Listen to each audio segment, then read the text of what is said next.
Conectando la grabación en la nube.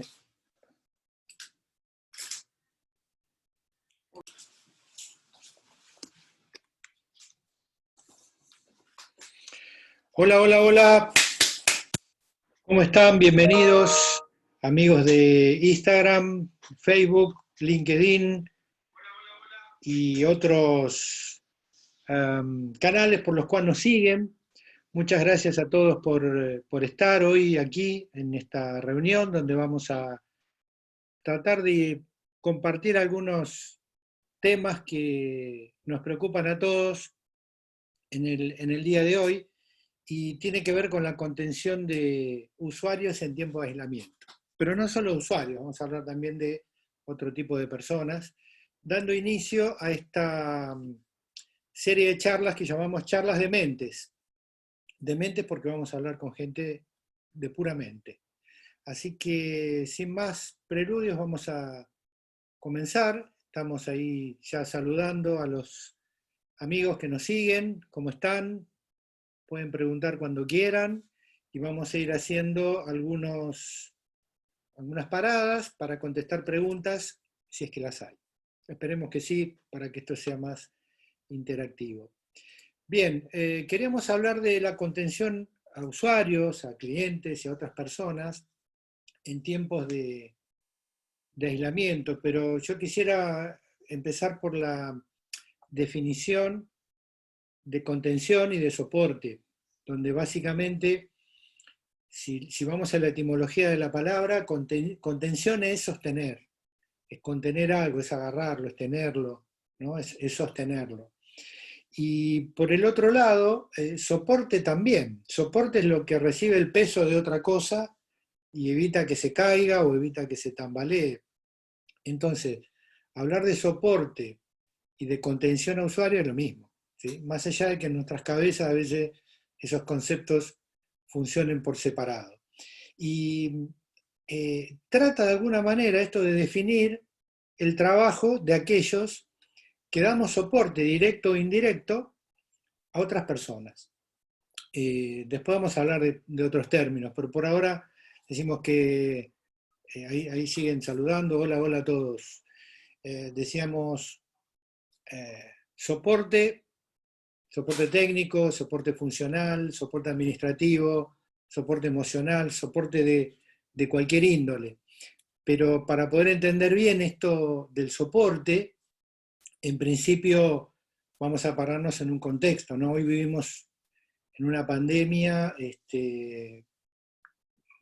muy complicada, donde esta pandemia tiene un carácter inusitado, ¿no? Detuvo el mundo se quedó pedaleando en el aire y todavía no sabe muy bien para dónde ir, ¿no?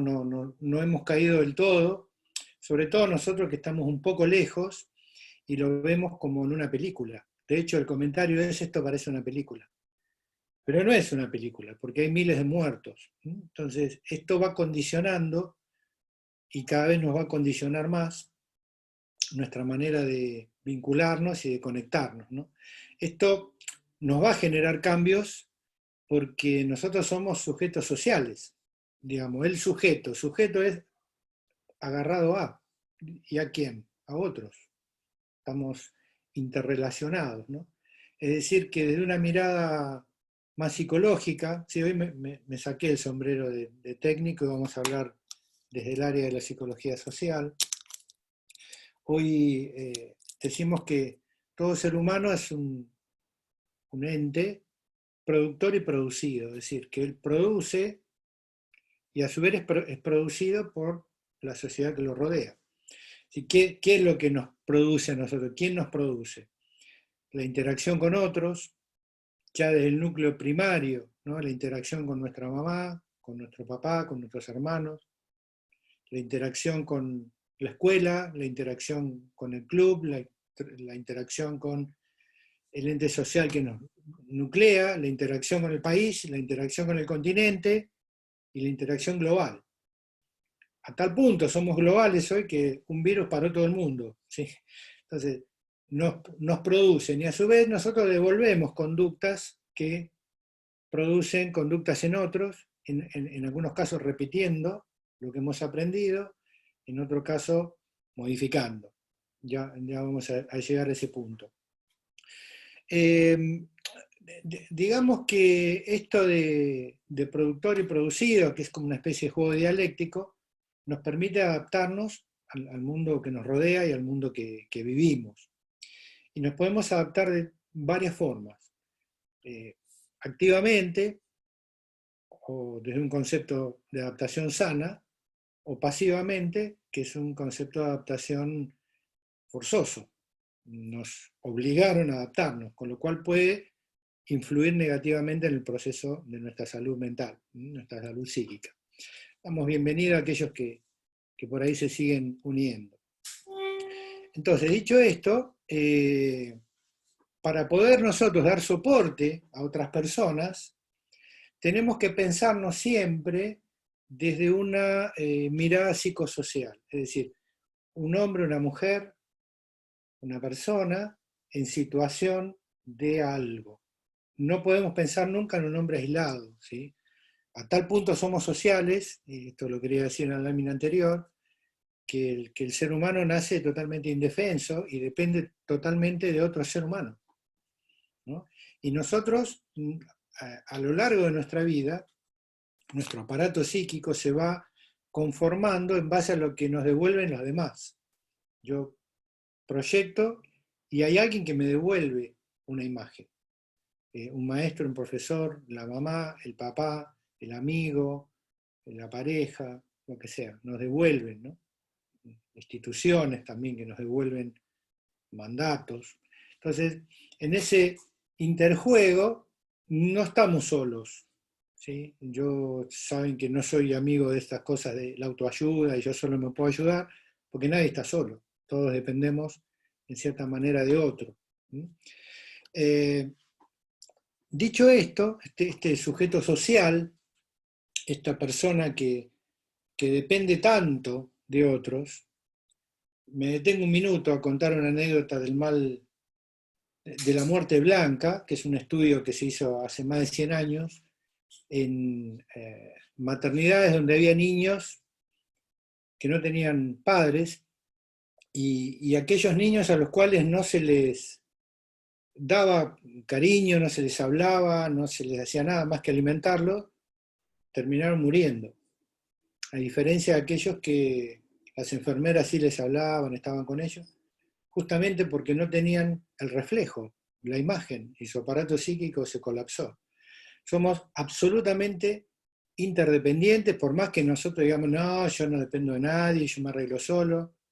Mentira podrida. No, eso es una neuromamada. No, siempre dependemos de alguien más. Dicho esto, nosotros vamos a definir aquellos, vamos a hablar de usuarios, porque la mayoría de ustedes dan soporte a usuarios, ya sea del área técnica, del área comercial, del área funcional. Ese usuario es un ser humano que tiene necesidades propias de su tarea y además tiene necesidades psicológicas que van en el mismo paquete. Siempre que nos interrelacionemos con una persona, nos va a hablar desde dos caras, desde lo que necesita formalmente o materialmente y también desde lo que necesita psicológicamente.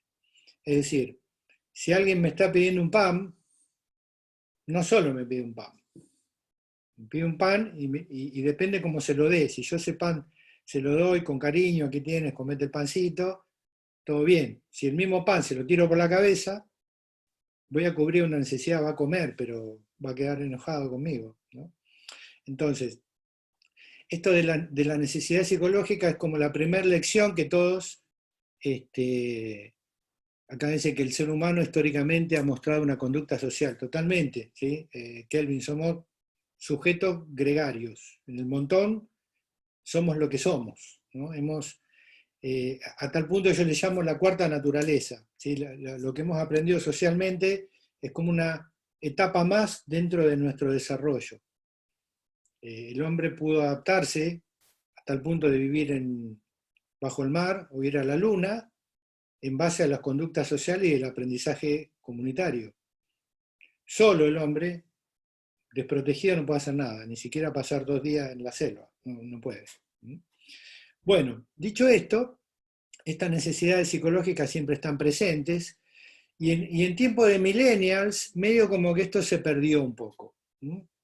Y ahora estamos no con los millennials, estamos con los pandemials, con lo cual estamos un poco más complicados. Ya vamos a llegar a ese concepto. Es decir, el ser humano tiene necesidades propias de la tarea. Necesito que me expliquen cómo hacer este reporte. Necesito ingresar a la red. Necesito que me manden un insumo. Necesito cosas para hacer mi tarea cotidiana, práctica. Y todo eso siempre está bajo el cerebro, que está atado a otras necesidades psicológicas que son más o menos las mismas en todas las personas, independientemente la edad, el rango social, el rango etario, si es millennial, centennial, si es generación Fortnite. Todos tenemos más o menos las mismas necesidades. Básicamente, necesidad de ser reconocido por los demás, necesidad de ser aceptado. Te aceptamos en este grupo, ¿no? Que no es la misma que la anterior. Yo puedo ser aceptado, pero no reconocido. Puedo tener un rol secundario y hasta quizá no muy sanitario.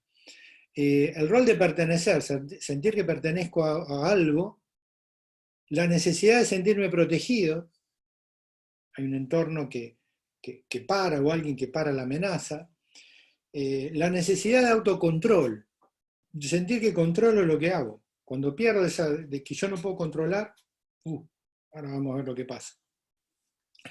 Bueno, por supuesto, necesidad de ser amado, ¿no? Ser querido. Podríamos decir de ser mimado, un montón de necesidades que tienen que ver estrictamente con lo emocional. Y también la necesidad de autorreconocimiento, lo mal conocido como autoestima. La necesidad de sentir que lo que hago va en línea con lo que quiero. Ese es el autorreconocimiento. Cuando hay una correlación entre lo que pienso, lo que siento y lo que hago. Bien, ahora, todas estas necesidades están, sin embargo, esto bajo una presión, bajo circunstancias especiales, pueden ser que no estén del todo cubiertas. Y vuelvo un poquito para atrás. Hay necesidades, las necesidades materiales, ¿sí? Vamos a ir separando las psicológicas de las materiales. Las materiales son innegociables, ¿sí? Yo no puedo negociar si como o no como. No puedo negociar si tengo un techo o si voy a pasar frío. No puedo negociar si tengo para ponerme ropa o no tengo ropa. Es decir, las necesidades de higiene, de alimentación y de salud son innegociables y son las básicas. Por supuesto que cuando ellas no están, estamos en un conflicto tremendo, ¿sí? Inclusive guerras. Ahora, fíjense que hay algunas de estas necesidades básicas que están están amenazadas hoy en algunos sectores de la sociedad en que vivimos. Además de esto, las necesidades psicológicas, ambas. Entonces, en este combo, cuando nos sucede que nos sacan de contexto, nuestro accionar común se corre del eje y puede ser que sienta que algunas de estas necesidades no están siendo cubiertas, ya sean las materiales o propiamente las psicológicas. Y nuestro primer aprendizaje, decíamos, es entender que las personas con las cuales vamos a interactuar tienen necesidades psicológicas, tienen que sentir que en este caso mi rol como proveedor de algo, porque el que viene a pedirme un soporte es porque yo tengo algo para darle, tiene que funcionar, ¿no? Estas necesidades en la vida normal se cubren a través de conductas o actividades. Yo tengo una conducta que tiene que ver con el trabajo material, tengo una conducta que tiene que ver cómo me relaciono socialmente, adopto una postura y me adapto a estas nuevas situaciones. De pronto, yo estoy en la oficina y, no sé, viene un jefe que es un poco enojón y de pronto entiendo cómo es la situación y aprendo a manejarme con eso. Aprendo a manejar la situación. Ahora, si no me puedo adaptar a manejar esa situación, lo que me va a pasar no va a ser una adaptación activa, sino pasiva. Voy a empezar a tragar, me voy a empezar a enojar y en algún momento me voy a encerrar sobre mí mismo y cada vez voy a estar más lejos de poder encontrar una solución a esa situación externa que me genera un conflicto. Estas necesidades psicológicas insatisfechas por adaptación pasiva, si se quieren, porque no pude tomar la herramienta o porque mi proveedor no me las pudo dar en tiempo y forma, son también algunas, digamos, conductas también conocidas y generan sentimientos negativos, por decirlo en una cuantificación, ¿sí? Negativo, en aquel con el cual estoy interactuando. Es decir, si yo no cubro sus necesidades psicológicas y de la tarea, seguramente voy a generar en él o angustia, o temor, o desconfianza, enojo y tantas otras, ¿no? Donde hoy, día a día, sigo experimentando con aquellos que son mis proveedores de alguna manera y sigo experimentando este enojo cuando de pronto necesito algo y me ponen una excusa trivial para no dármelo, o noto que no hay interés por parte del otro lado en solucionarme el problema, o me dicen algo que me genera desconfianza, porque la verdad no lo estoy, no le creo lo que me está diciendo. Digo, porque no estoy interactuando adecuadamente con la necesidad del otro. Dicho esto, estas necesidades básicas insatisfechas, esta adaptación pasiva que decíamos,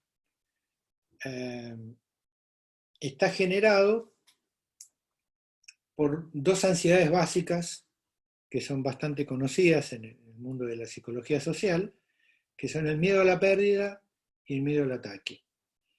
Nosotros siempre ante una situación de cambio, una situación nueva, vamos a sentir estas dos sensaciones. Miedo a la pérdida, ¿en qué consiste? Miedo a perder el status quo, es decir, cómo son las cosas. Hoy de esto hay mucho. Imagínense que hay una persona que hasta hace un tiempo tenía una rutina, tomaba su transporte público, o iba en el auto, iba a su oficina, se tomaba su café, se sentaba en su escritorio, hablaba, charlaba con sus compañeros, hacía su tarea, volvía, y hoy no tiene nada de esto. No solo que no lo tiene, sino que además teme no volver a tenerlo. Miedo a perder lo que tengo.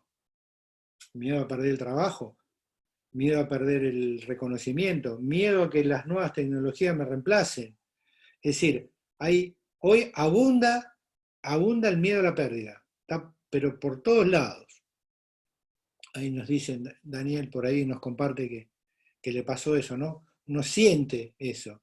Y es natural sentir ante la amenaza el miedo a la pérdida, sobre todo porque somos seres muy institucionalizados, ¿sí? La mayoría no está acostumbrado al teletrabajo y a esas cuestiones, está acostumbrado a cumplir una rutina, rituales del saludo, del café de la mañana, de encontrarse en la máquina y charlar 5 minutos con alguien, de ir al comedor o ir afuera a comer juntos, o juntarnos en la cocina para calentar el tupper y comer nuestra comida. Y todo eso se fue, no está más. Uy, ¿no? Yo hoy decía que vamos pedaleando en el aire. Sí, Nos sacaron todos los rituales de golpe.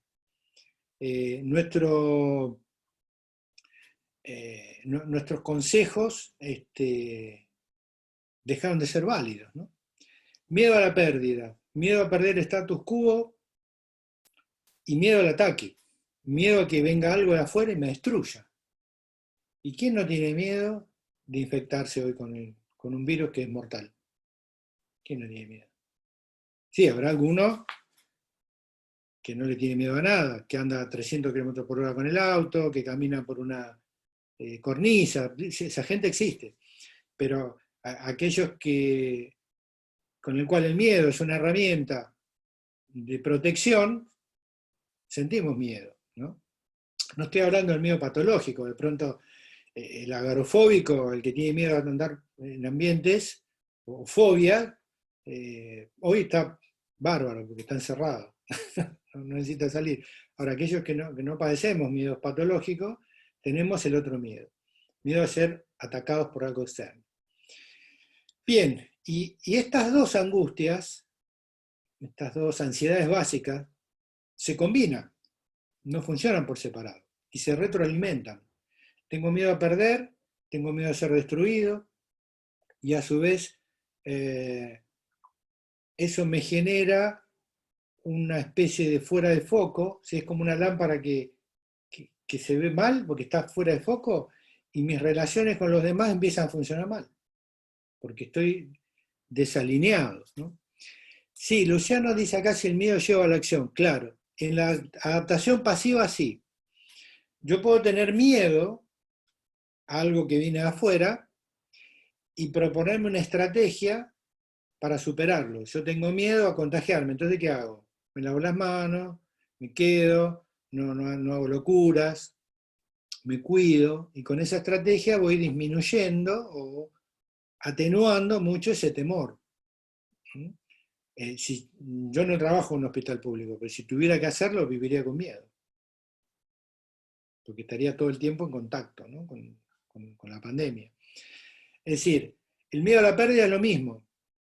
Y esto funciona no en situaciones de pandemia, sino en situaciones normales. Esto puede pasar miedo a perder el trabajo porque hay otro que es mejor que yo, básicamente, y me puede reemplazar. Esto, digamos, funciona en la vida cotidiana, pero hoy está todo exacerbado. Creció, porque estamos bajo una presión. No nos podemos mover, somos como el pececito que está en la pecera, en la guaradita, sí. No podemos salir, tac, vamos para acá, vamos para allá, escapamos. Y eso puede generar conductas adaptativamente positivas o negativas. Las negativas, por ejemplo, la hiperactividad, que no puedo estar ni un minuto quieto, no puedo hacer nada, me pongo nervioso, eso me genera angustia y síntomas corporales, empiezo a tener dolores de cabeza, empiezo a tener insomnio, empiezo a comer mucho más de lo debido, como que son adaptaciones negativas, estrategias fallidas ante el ataque. Y hay otras que de pronto serán positivas. Hay gente que descubrió que puede leer, que puede tener otros vínculos, que puede escribir, que puede pintar, que puede hacer un montón de cosas, y toma esto como algo realmente pasajero. Bueno, ya va a pasar esto, obviamente, ¿no? Pero sí, siempre estas dos ansiedades básicas, y esto se llama básicamente miedo al cambio, ¿no? Acá tenemos una pregunta, ¿no? A veces con el miedo te paralizás, sí, correcto. Ante la amenaza externa, yo tengo dos caminos. O adopto las herramientas para vencer esa amenaza y superarla, esa es adaptación activa, o por el contrario, me paralizo, me quedo cada vez más como el avestruz que mete la cabeza en el agujero, y bueno, y que sea lo que Dios quiera, ¿no? Y la culpa siempre la tiene el mundo exterior. Como son dos posibilidades. Ahora, esto, imagínense que nosotros lo estamos hablando en un ambiente tranquilo, esto es algo que se vive a nivel inconsciente y que lo van a vivir el 90% de las personas con las cuales hoy ustedes tengan contacto. Se van a encontrar con gente que tiene miedo al ataque y miedo a la pérdida. y que con niveles de ansiedad altos. Imagínense, miedo al ataque, ¿no? Un técnico on-site que tiene que ir a la casa de una persona, entrar a hacer un arreglo. No, a mi casa que no entre nadie, ¿no? Bien, acá es donde nosotros como proveedores del soporte tenemos que combinar esto de dar soporte técnico, pero también soporte emocional, ¿no? No nos olvidemos nunca de esa parte. Vuelvo a repetir, que en tiempos de millennials, muchos dicen, esto ya no es tan importante. Contener al usuario, no, ¿para qué? A mí le ponemos un portal, le ponemos un IBR, le ponemos un bot. Yo soy bastante especialista en bótica, ustedes saben, pero no dejo de lado este punto que todavía estamos interactuando con personas, con seres humanos. Entonces hay que buscar un balance acá entre el saber técnico y el atender la necesidad psicológica. Digo porque nosotros podemos generar con nuestra conducta, en el momento de la interacción, bien, acá claro, transmitir tranquilidad, exactamente, Daniel. Eso es un poco lo que nosotros necesitamos, ¿no? Pero con mi interacción yo puedo transmitir tranquilidad y hasta dar satisfacción a través de lo que estoy diciendo, lo que estoy contando, cómo estoy operando una situación, o todo lo contrario, puedo generar enojo o indiferencia o miedo, todo lo que dijimos antes. Y acá es donde se vuelve muy importante otra vez la famosa alfabetización emocional, ¿no? Pensar que aquellos que estamos en condiciones de tener que atender a otras personas, estamos obligados a ser emocionalmente profesionales. No podemos responder de cualquier manera. No podemos mandar un mail y que diga ok, ¿no? En el punto de la comunicación. O no podemos ser fríos y cortantes. Y de hecho, esto es adoptar una actitud empática, ¿no? Yo siempre cuento el caso de Carlito. Carlito es un caso testigo. Carlito era una persona conocida mía que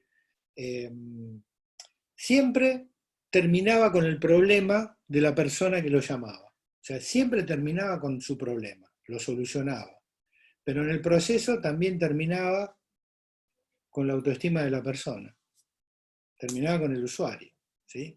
¿Por qué? Porque siempre estaba en una actitud soberbia, hablaba en monosílabos, trataba de sacarse al cliente de encima, siempre cortante, siempre como una distancia de sarcasmo, ¿no? Y sí, ¿a usted qué le parece?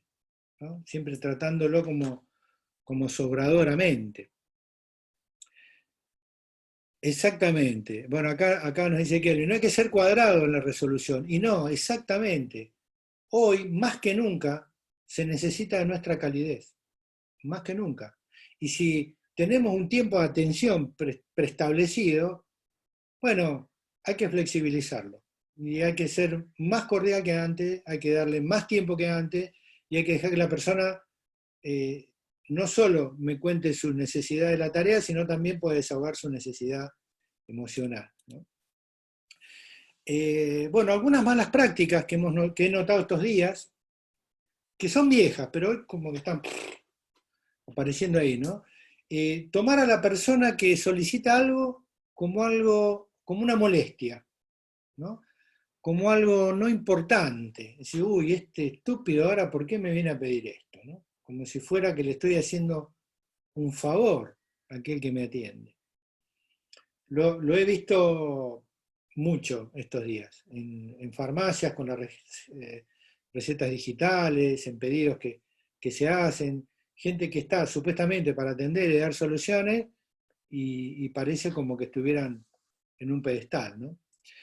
Bueno, siendo lento, no estar bien predispuesto, no devolver los compromisos, los llamados, dejar a la persona sin feedback. Es decir, bueno, sí, cualquier cosa nos volvemos a comunicar, el llamado nunca llega. Imagínense una persona que tiene una ansiedad paranoide, que es miedo a la pérdida y al ataque combinado, una ansiedad esquizoparanoide, y además le digo que lo voy a llamar y no lo llamo. Dije, ¿qué le va a pasar en la cabeza a esa persona? Dejar a clientes en el olvido, dejar a personas en el olvido. Es decir, hoy estoy viviendo también otra situación con una compañía X que me tiene que solucionar un problema y hace una semana estoy esperando que alguien se comunique con nosotros. ¿No? No hay, ¿no? Cuando debería ser todo lo contrario. Y vuelvo al tema de los pandemials, ¿no? Hoy pandemials somos todos. No hay millennials, centennials, generación X, generación Y, baby boomer, no hay. Hoy estamos todos en un cuadrado de observación donde no podemos salir y donde todo se potencia. Las sensaciones se potencian, ¿no? Empezamos a sentir lo que yo llamo el efecto sala de espera. ¿Alguno de ustedes estuvo en una sala de espera una hora? Sí, ¿verdad? ¿Vieron qué feo que es que de pronto uno ya se leyó las revistas viejas, agarró el teléfono, chateó, miró un video, y ya, ¿cuándo se termina esto? No lo sé, estoy esperando que me llame. Esa ansiedad que genera, ¿no?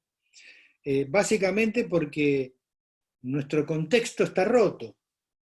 Entonces tengo la sensación de que estoy en un lugar que no sé cuándo voy a salir de ese lugar. Y eso me predispone negativamente a que algunas conductas se exacerben. Es decir, no es que las personas cambian con la pandemia, sino que se manifiestan en algunos casos tal cual son. Si es una persona de pronto comprensiva, va a seguir siendo comprensiva. Si es una persona enojona, violenta, de malos vínculos, va a ser más enojona, más violenta y de más malos vínculos. Así como que se potencian tanto lo bueno como lo malo. Ahora, dicho esto, nosotros, nuestro aprendizaje como aquellos que atendemos a clientes y usuarios, digo, yo no puedo exacerbar también o generar una conducta del otro lado de una persona que estaba bien y de pronto se puso mal al hablar conmigo, ¿no? Digo, una cosa que no se debe hacer, algunas malas prácticas, que hemos detectado, y ya estamos en los últimos 10 minutos, ¿sí? Bueno, no apresurar a la persona que está del otro lado, dejar que se tome su tiempo, no pensemos que están con un cronómetro viendo si estoy atendiendo rápido o lento. Cada caso tendrá que tener el tiempo que merece cada caso. Bueno, no escuchar, es decir, yo hablo y la persona me pregunta algo que yo ya le dije, o sea, pero ¿cómo? ¿Pero qué no me está escuchando lo que estoy diciendo? ¿No? Bien, otro directamente tomar al usuario, al cliente como estúpido, como inepto. Pero ¿cómo puede ser que no se conecte a la VPN? Pero tan estúpido puede ser, tan mamón puede ser. Pero ¿cómo no sabe usar el Zoom? ¿Pero qué le pasa a este? Ah, pero no sabe lo que es el Classroom, pero está loco. O sea, nos enojamos, ¿no? No deberíamos enojarnos, por supuesto. Tampoco preguntar a aquel que no sabe por qué hizo eso. ¿Y por qué hizo eso? ¿Quién le dijo que haga eso? No, señor, así no es. Ah, que un compañero mío le dijo, no, está todo mal, eso así no es. No, de ninguna manera. Bien. O siendo sarcástico, directamente utilizando términos como, qué raro, ¿no? Porque a mí eso nunca me pasó. Diciendo, ¿qué le pasa a este? Entonces, eliminando esas prácticas y para poder empatizar, para poder conectarme emocionalmente con el estado emocional del otro y saber desde qué lugar me está hablando, yo necesito mejorar mucho mi comunicación. Y acá es donde sí, realmente necesitamos Sí, sí, el sarcasmo es una forma de burla, exactamente, y de maltrato, correcto. Ahí como bien nos dice Daniel. Bueno, al momento de comunicar algo, yo tengo que centrarme en el mensaje o al momento de escuchar lo que me está tratando de decir el usuario o el cliente o un compañero, ¿sí? Pues clientes son todos hoy, básicamente. Es centrarme en el mensaje, no en la manera en que me lo dice. Porque quizás no me lo diga de la mejor manera, pero ya explicamos por qué. Porque está bajo presión, no es que normalmente es así, estamos todos en una situación complicada. Entonces tenemos que redoblar nuestra paciencia, enfocarnos en el mensaje, ignorar los filtros negativos, es decir, aquellos prejuicios que tenemos sobre alguna persona, dejarlos de lado, eh, eliminar distracciones, ¿sí? Yo no puedo estar prestando atención a lo que una persona me dice si mientras estoy con el teléfono en la otra mano o estoy haciendo otra cosa. O sea, concentrarme en ayudar a esa persona y evitar interrumpirlo, dejar que hable. Esto tendrá que ver también con la descarga emocional, ¿sí?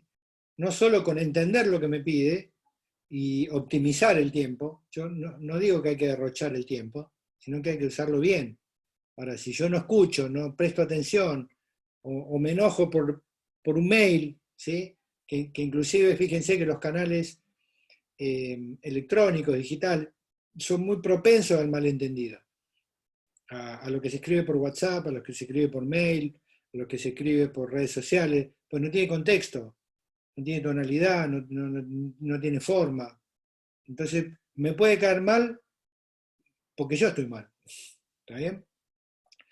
Y evitar saltar inmediatamente a conclusiones. Tomarme ese tiempo para decir, bueno, te voy a preguntar esto, te voy a preguntar lo otro, voy a checar que evidentemente me has comprendido lo que estoy diciendo. Para esto, al momento de emitir el mensaje, ya sea por canal digital, ya sea por voz, ya sea por videoconferencia, ya sea por mail. En principio, algunas técnicas que siempre a mí me han funcionado, que es evitar acronismos, ¿sí? No, de pronto no usar tecnicismos, ¿sí? En realidad utilizar ejemplos comunes que cubran ese concepto. Si yo puedo explicar con un ejemplo tipo parabólico una situación sin entrar en detalles técnicos. Otra cosa que me ha funcionado mucho es en el momento de interactuar. A ver qué nos dice acá. Me cuesta mucho. Cuando le dicen cortito, no tengo tiempo de escucharte, ya te condicionan y te presionan a entrar. Claro, exactamente. Eh, Porque me están corriendo la cancha. En realidad me están diciendo, no me importa mucho lo que te pasa. ¿Sí? Sos uno más en el montón. Bien. Usar frases cortas que me permitan ir verificando que el otro entendió. ¿Mm? Por otro lado, evitar la sobresimplificación, es decir, tratar a todos como si fueran niños de 3 años. Bueno, entonces le va a aparecer un dibujito en la parte de abajo de tratar todo como tarado, que también genera un mal feeling, ¿no?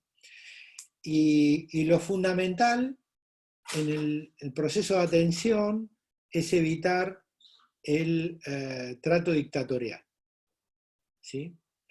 Yo no tengo que decir haga, necesito que por favor, ¿sí? Siempre con la cortesía por delante, ¿no? Ahora, ¿qué pasa si de pronto ya estamos ante un caso problemático? Ya me tocó un cliente que ya vino en una situación complicada, por lo que sea, porque se le combinó el miedo al ataque, el miedo a la pérdida, porque no se siente cuidado, porque no se siente valorado y porque además tiene alguna necesidad básica en riesgo. eh, bueno, gracias. Sí, nunca, aunque no lo crea.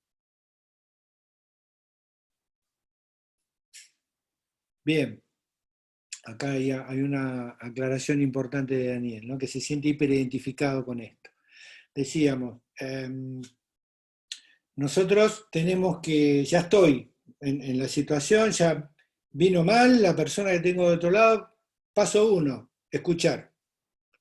Sí, como no, dígame, no, porque cómo puede ser que esto, que el otro, ustedes son una manga inútil, inservible, no sirven para nada, bla, bla. Bien, entonces yo, yin y yang, ¿sí? Dejo que recibo, ajá, como no, y pequeñas frases cortas, no interrumpir, dejar que se desahogue, que me diga todo lo que me tiene que decir de golpe, porque si lo corto, lo interrumpo, va a empezar de vuelta. Y ahora estoy hablando de un canal telefónico. Esto es súper difícil cuando lo hago por chat. Tengo que ser súper rápido en la respuesta, súper diplomático en lo que digo y en lo que escribo, para dar sensación de que realmente estamos predispuestos.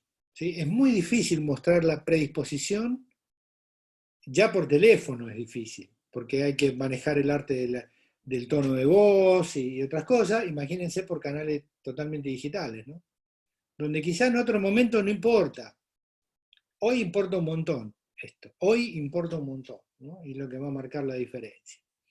Y por otro lado, comprender que si el usuario hace una descarga emocional, una, una transferencia hostil hacia mí, y en realidad no es hacia mi persona, es básicamente a lo que yo represento en ese momento, no a mi persona, ¿no? Entonces poder correrse de este lugar va a evitar que yo me enferme, me sienta mal y me ponga mal, ¿no? Y acá es donde nosotros decimos que tenemos que ser aquellos que damos soporte y un poco brujos, un poco médicos, un poco psicólogos, un poco sacerdotes, un poco actores, un poco de todo, ¿no? Vamos a sacar a relucir ahí nuestros roles para que la persona tenga una experiencia positiva y además se deje ayudar, porque si encima que viene con una situación emocional complicada, se va a autodefender y va a ser más difícil que yo lo pueda ayudar, que yo le pueda explicar algo, ¿no? Bien, dicho esto, nos queda quién nos contiene a nosotros, ¿no? ¿Quién nos contiene a nosotros? Porque nosotros hasta acá tenemos la obligación de ser empáticos, no tomarlo como algo personal, entender que todo esto se produce por un contexto, eh, entender nuestra capacidad de resiliencia, es decir, la resiliencia es esa capacidad de experimentar una presión y que después esa presión ¿no? o ese elemento que fue presionado vuelva a tener su propia, la forma anterior, ¿no? Yo siempre explico la resiliencia como una botella de plástico, que uno la aprieta, la aprieta, la aprieta, y cuando la presión desaparece, vuelvo a mi estado normal. Entonces, nosotros somos resilientes, porque es nuestra profesión. Los usuarios no siempre son resilientes, ¿no? Ahora, más allá de esto, ¿sí? ¿Quién contiene al contenedor? Bueno, nosotros hoy tenemos que trabajar más aún nuestros vínculos, fortalecer los vínculos buenos, es decir, los vínculos positivos, aquellos vínculos que me hacen bien. Y esto tendrá que ver con hablar más con amigos, hablar más con compañeros de trabajo, hacer la reunión, aunque sea por Zoom, y dedicarse 10 minutos, 15 minutos a lo que hacemos normalmente cuando tomamos un café. Hablamos de otros temas, ¿no? No nos metemos directo en la materia. Bueno, a ver, vamos a ver el orden del día y a tratar el tema de la agenda o de la minuta. No. Hola, ¿cómo estás? Sí, esto, lo otro, ¿no? Fortalecer nuestros vínculos Y si de pronto, claro, la resiliencia es atravesar una circunstancia traumática y salir entero, ¿no? Imagínense que hay gente que ha pasado por situaciones 10.000 veces más traumáticas que la que significa estar encerrado en la casa. Y están sanos, ¿no?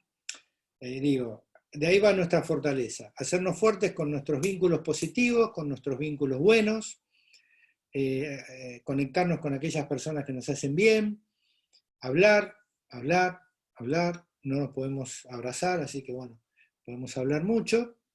A algunos también les hace bien meditar, encontrarse con uno mismo, y algunos rezan y les hace bien. Es decir, algunos se conectan con su grupo interno, su mundo interior, es decir, buscar en nuestro capital psíquico. Nosotros tenemos como un reservorio psíquico. Las personas que están enfermas lo tienen muy poquito y enseguida se les gastan, ¿no? Como que tienen pocas monedas. Entonces, ante la primera situación se quedan sin recursos. Nosotros, poder aumentar nuestro capital psíquico, y como dice Guido por acá, saber escuchar, ser escuchado y que esto sea realmente un ida y vuelta, ¿no? Ya cerrando esta charla y bueno, agradeciéndole a todos los que están acá en este canal, que vamos a seguir haciendo todas las semanas algún vivo de diversos temas, ya de paso les paso el aviso, también para fortalecer nuestros vínculos.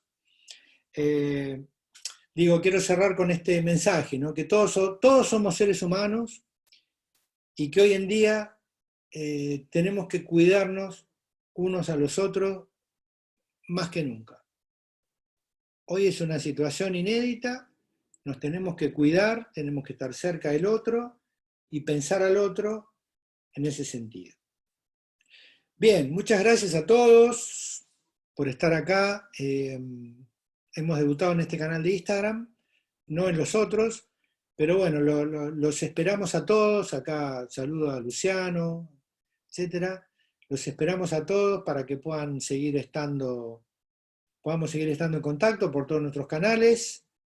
Un saludo entonces a Instagram, a Facebook, a LinkedIn, a YouTube, a Zoom y a todos los que nos están siguiendo, y nos mantendremos en contacto. Muchas gracias a todos y nos vemos pronto. Chao.